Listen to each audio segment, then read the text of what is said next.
ଦେଖନ୍ତୁ ଭାଇମାନେ ଓଡ଼ିଶାରେ ଆମର ବର୍ଷା ହେଉନାହିଁ କିନ୍ତୁ ହାଇଦ୍ରାବାଦରେ କେଉଁ ରେଟ୍ରେ ଖାଲି ବର୍ଷା ହେଉଛି ଭାଇମାନେ ତେଣୁ ଖାଲି ଦେଖ ଅଲଗା ପ୍ରକାର ବର୍ଷା ହେଉଛି। ଭିଡ଼ିଓରେ କ୍ଲିୟର ଦେଖେଇ ପାରୁନି କିନ୍ତୁ ବର୍ଷା ଏତେ ଜୋରରେ କାଚୁଛି ମୁଁ ବାହାରକୁ ଯାଇଥିଲି ପୁରା ଓଦା ହେଇକି ଫେରି ଦେଖୁ।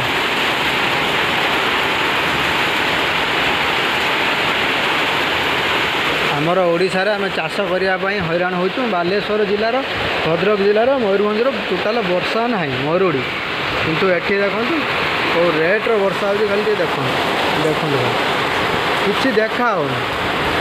ଏତେ ଜୋରରେ ବର୍ଷା ହେଉଛି କିଛି ଦେଖା ହେଉନି। ସାଉଣ୍ଡ ଶୁଭୁଥିବ, ସାଉଣ୍ଡରୁ ତ ଆପଣମାନେ ଜାଣିପାରୁଥିବେ କେତେ ଜୋରରେ ବର୍ଷା ହେଉଛି।